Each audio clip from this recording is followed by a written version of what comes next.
Hey, good morning, everybody. This is Pete and Mike from the AT.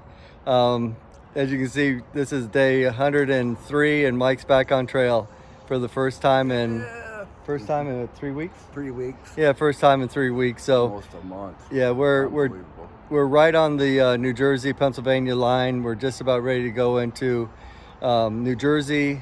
Plus, we're going to hit 1,300 miles today, which will be another milestone. So that's pretty cool. But wanted to let everybody say, hi to Mike again for being back on trail, and his knee's we're gonna take it easy for this first week and make sure that his knee's holding up. So today I'm gonna dedicate to my mother-in-law's cousin Skeet's husband, who's he's battling cancer and he's struggling both physically and mentally. But I know he's being a warrior about it. He's holding his head up. He's being a real trooper. And I think if he just offers up his suffering to God, the way that Jesus offered up his suffering for us on the cross, that his time will be better. Anyway, Bill, this is for you, Bill Parsons and Skeets. I wish you all the best of luck in the next coming weeks. Well, we're going over the Delaware River, and it's actually pretty deep. I can't see the bottom. It's a little island right here in the middle. Pretty long bridge.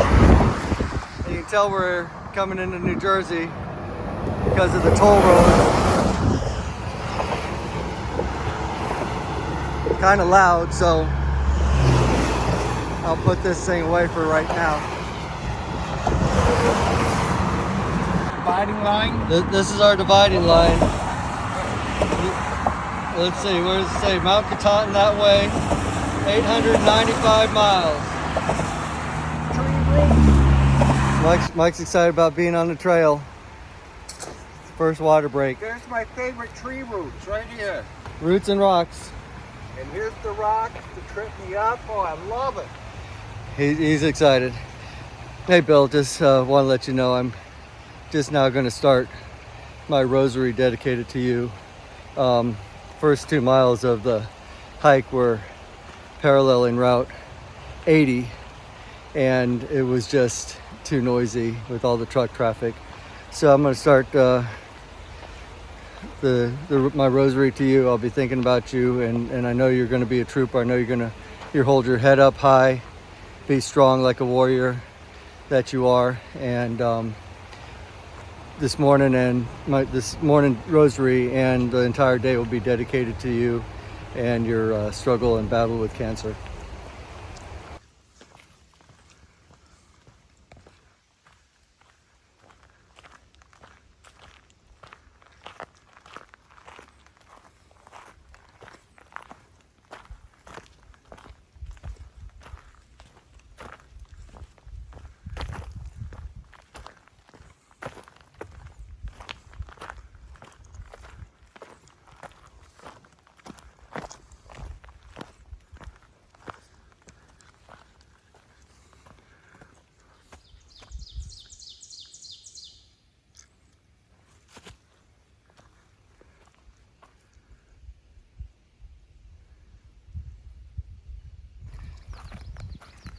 So I'm in New Jersey, and who would have thought this beautiful, beautiful lake would be up here? Honestly, I wish it was a little bit warmer, and I hate saying that, but man, this would be a great spot to take a swim. And I've been hiking with buddy Sam? Hanover. Oh, Hanover is his name, and he's from New Hampshire, and was just kind of filling me in on a little bit of the terrain that he's already hiked, which has been wonderful. All right, so we're five and a half miles into the day, almost 6 miles. We're kind of going around this super cool little lake, but come to find out, it's a little acidic. so only a couple different kinds of fish live in it, and they really don't want you swimming in it because it's so acidic. I don't know why, but it is a very beautiful lake. Mike's feeling pretty good. We're gonna go to our original campsite that we talked about stopping at and see how he's feeling, and then if he's feeling better, then we'll go to the next campsite, and at that point, if he's feeling better, we'll go to the next campsite. So we're just kind of taking it campsite by campsite, and I'll let you know how we get along. Well, a little bit of a view. I don't know, I'm going to try to zoom in, but that looks like the Delaware River right there. So we're kind of come across a mountain ridge and got on the other side of the river, obviously, when we walked over that big long bridge. And there's a little view on this side as well, thinking the telephone and electricity lines. Okay, so I'm kind of impressed with this view.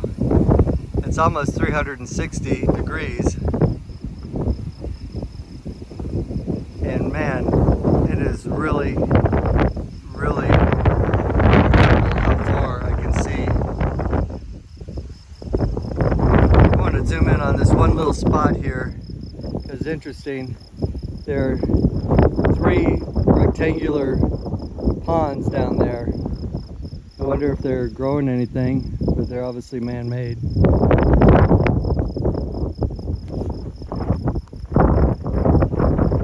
And of course, you got your cell tower. But you know, this is northwestern New Jersey, and I mean, talk about wilderness. I can't see really much of anything but trees and river and beautiful landscape.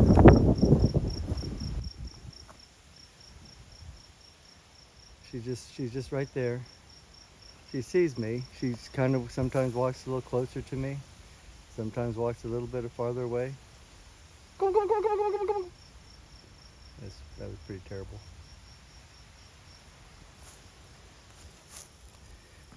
You rarely ever see a wild turkey that is unafraid of a human that close.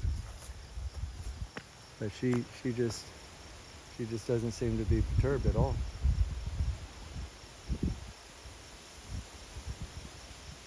Yep. All right, well, I'm gonna go on then. Well, New Jersey is really surprising me with all these beautiful views. You know, unfortunately, a lot of New Jersey is going up the turnpike or up 95. But this is a whole different New Jersey. Mike and I just stopped off and had some lunch at the Mohican Outdoor Center. It has breakfast every day. And what'd you have, steak and cheese? Steak and cheese. Steak and cheese. I had a couple of big pancakes and scrambled eggs, but it's I'm gonna flip this around and so you can see this place right here. It's about a quarter mile off the trail, and it's on a Blue Blaze, so you can go the Blue Blaze back to the trail, or like us, you can go back down a quarter mile and get back on the Appalachian Trail, because Mike is a purist and he wants to hike every step of the Appalachian Trail with his backpack on. All right, see you down the trail. Another beautiful view of the Garden State.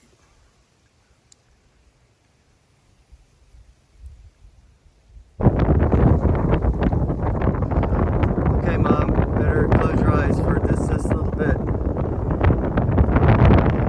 What a spectacular view. Oh my gosh, it goes on for 100 miles. Kind of windy up here. I'm just trying to keep my balance.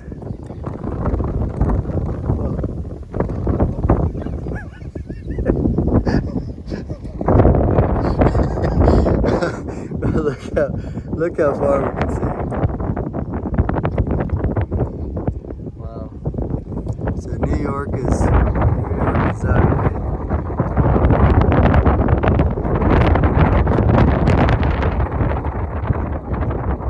Yep, we'll be on that mountain range right ahead of us. On the ridge of that thing.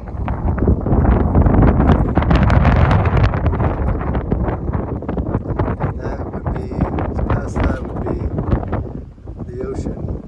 Another couple hundred miles. Wow, it's really getting shaky up here, Mike. I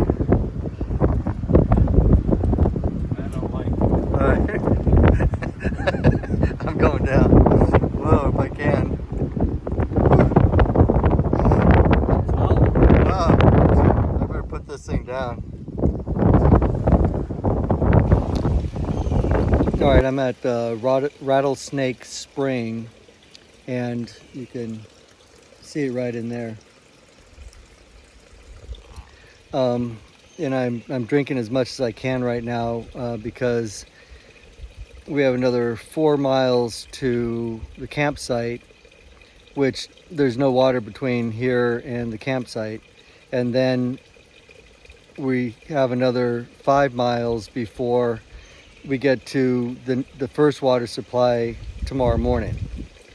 So what you got to do is you got to fill up everything that you can right here, because you know you're not going to have any water for the next 10 miles. So what I'm doing right now is I'm chugging water. I'm drinking a liter of water, and then I'll fill up everything that I have, which will be 3 liters. So I'll have a liter for tonight to drink. I'll have some water to cook with, and then I'll have 2 liters or just about to start the day tomorrow, and then get me to the first water supply. So it's just a little bit of on-trail logistics that you have to be aware of if you're going to camp outside of a shelter, because shelters have water supplies but campsites do not. Okay, just wanted to share that with you and share the little Rattlesnake Spring coming right out of the side of the rocks. So we just crossed over this boggy area, but this here is a beaver dam, and it dammed up some stream and made this whole boggy lake area. And there's another beaver dam. Right in the middle. There's one right there, and then there's another one right there. Pretty wild. We've been here just a few minutes trying to see if a beaver comes out, but I guess they're busy. Get it? Busy beaver. All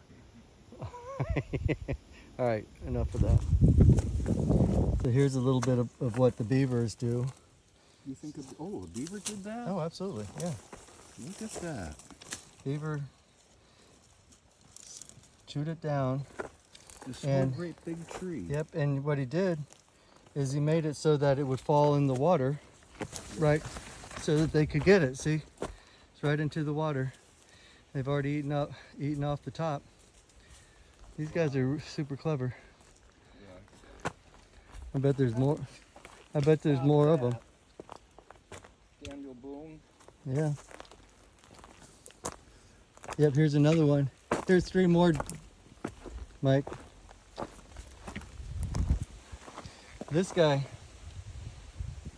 didn't look at the treetop very well because it fell in the opposite way that he wanted it to.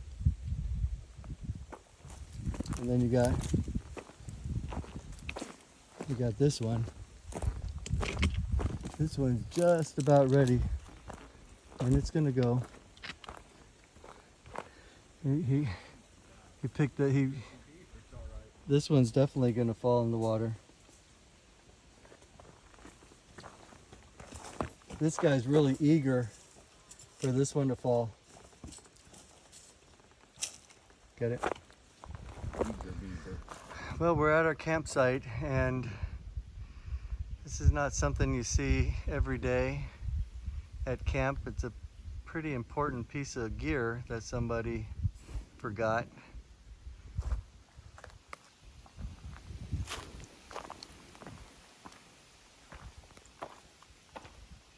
This is home sweet home for the night.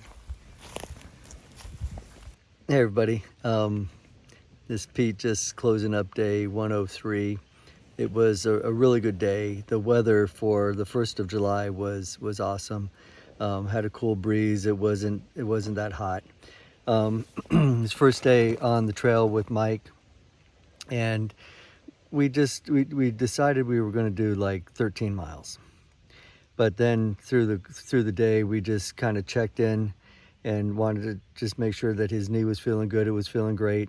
So we ended up doing almost 18 miles today, which was wonderful. So as long as we don't have too many rocks along the trail tomorrow, I think we'll probably do another 18 miles, and that's about what we're going to try to average. And I'll tell you why. There's this place right on the New Jersey-New York line where way off in the distance you can barely see the New York skyline. And so we're going to try to get to that spot by the evening of July 4th to see if we can see the fireworks going off in New York City. So it's something we might be able to get to. It's a real stretch goal, but that's something that we're gonna try to do. And if we do, it'll be really, sensational. So that's and we need to average about 18 miles a day to get there in time. So that's kind of what we're going to try to do, but it's all going to be up to how Mike's knee is feeling. If it's not feeling that great tomorrow, we'll just bag it and just not do it. It's more important for his knee to get back into the groove and not overdo it. So anyway, just wanted to end the day, and I appreciate you guys watching. Please leave me a comment. I really appreciate when you do that. All right, we'll talk to you later. Bye-bye.